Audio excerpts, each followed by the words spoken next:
আল্লাহর নামে, যিনি রহমানুর রহিম। বলো, আমি আশ্রয় চাই মানুষের প্রভুর, মানুষের অধিপতির, মানুষের উপাস্যের, আত্মগোপনকারী কুমন্ত্রণাকারীর অনিষ্ট থেকে। সে মানুষের মনে কুমন্ত্রণা দেয়, তা সে জিনেদের মধ্য থেকে হোক, চাই মানুষের মধ্যে থেকে হোক। আল কোরআন সূরা নাস আয়াত 1 থেকে 6। আবু সুফিয়ান খুবই ধূর্ত ও খল লোক ছিল। চাতুরতা আর সাহাবাদের উপর অত্যাচার তার রোজগার মেনু। বদরের যুদ্ধে রণে ভঙ্গ দিয়ে পালিয়ে যায়। যাবার সময় চেঁচিয়ে বলল, আগামী বছর ঠিক এই সময়ে এই দিনে তোদের দেখে ছাড়বো। এই বলে সে পৃষ্ঠান মারল। যখন সময় এলো, চাঙ্গু মাঙ্গুরা বলতে লাগলো, সময় হয়েছে, চলো যুদ্ধে যাবে না? বলল, এবছর খরা চলছে,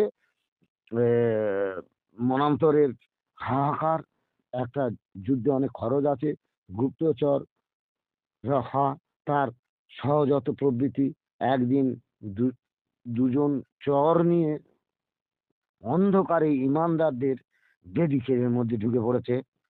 ওমর রাজা আনু সুফিয়ানকে পাকড়ে ধরে, খালি কিল আর ঘুষি, বাঁচাও চিৎকার। আব্বা রাজা আনকে বলল, বন্ধু আমাকে বাঁচাও। তিনিও দিল ঘাড়ে কিল। সুফিয়ান বলল, তুমি আমার পুরাতন বন্ধু, তুমিও মারছো, তোরা আমাকে বাঁচাবি না? বললেন, বাঁচানোওয়ালা আল্লাহ। সুফিয়ান দেখলো এদের কি বল, বাঁচানোওয়ালা আল্লাহ, এরা মারছে আর আল্লাহ বাঁচাবে।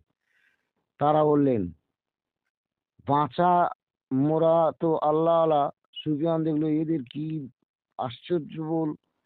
সে তার ইষ্ট দেবতার লাত ওদ্দা সাগরের কাছে কায় মনোবাক্যে বলছে, হে ঠাকুর, তোমরা আমাকে বাঁচাও। স্বর্গের দেবতারা, তোমরা দল বেঁধে এসে এদেরকে ধ্বংস করো, বধ করো। কোনো কাজ হয় না, আকুলি বিকুলি। মাটির প্রতিমা কি কিছু করতে পারে? তার বন্ধু আব্বাস রাদিয়াল্লাহু আনহু বললেন, ওই ঠাকুর দেবতাদের কোনো ক্ষমতা নেই, কার কোনো ক্ষমতা নেই, ক্ষমতা সব আল্লাহর। তা আবু সুফিয়ান, পুরাতন বন্ধু আমার, তুই আল্লাহর ক্ষমতার উপর ভরসা কর, আল্লাহ তোকে উদ্ধার করবেন। ভাই ওমর, ওকে আর মেরো না, মরে যাবে, ওকে ছেড়ে দাও। আল্লাহ যখন হেদায়েত দেবে, ও ঠিক চলে আসবে। মানুষকে মেরে হেদায়েত আনা যায় না। ওমর রাদিয়াল্লাহু আনহু বললেন, ভাই সুফিয়ান, আমাদের ক্ষমা করে দাও। এই কুখ্যাত অন্ধকারে পথ ভুলে আমাদের এরিয়ায় ঢুকে পড়েছে। চলো তোমাকে মেহমানদারি করে পথ দেখিয়ে দিই, তো তোমাদের বাড়িতে পৌঁছে দেবো। খেয়ে দিয়ে বসে সুফিয়ান ভাবছে, ওমর ছিল গুন্ডা, সে এত ভালো মানুষ হয় কি করে? সে তো আমার পেটে ভোজালি মারলে মারতে পারতো, তাও তো মারলো না। ও তো শত্রু নিধন করার ওষুধ, তাই তার ভাবাবেগে আঘাত করে। এইসব ভালো মানুষদের একটা গুরুদেব আছে, কে সে? সে আল্লাহর রসুল। ওমর রাদিয়াল্লাহু আনহু বললেন, কি ভাবছো আবু সুফিয়ান, চলো পথ দেখিয়ে দিই। মনে মনে বিড়বিড় করে বলছে, লাত ও ওজ্জা ঠাকুর কিছুই করলো না।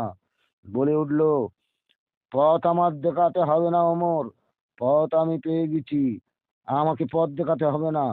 তোমাদের রাসূলের কাছে আমি গিয়ে দণ্ড নেব।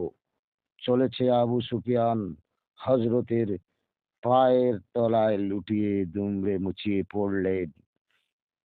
তিনি ধরে তুলে বললেন, সুফিয়ান, তোমার স্থান আমার পায়ে নয়, আমার বুকে।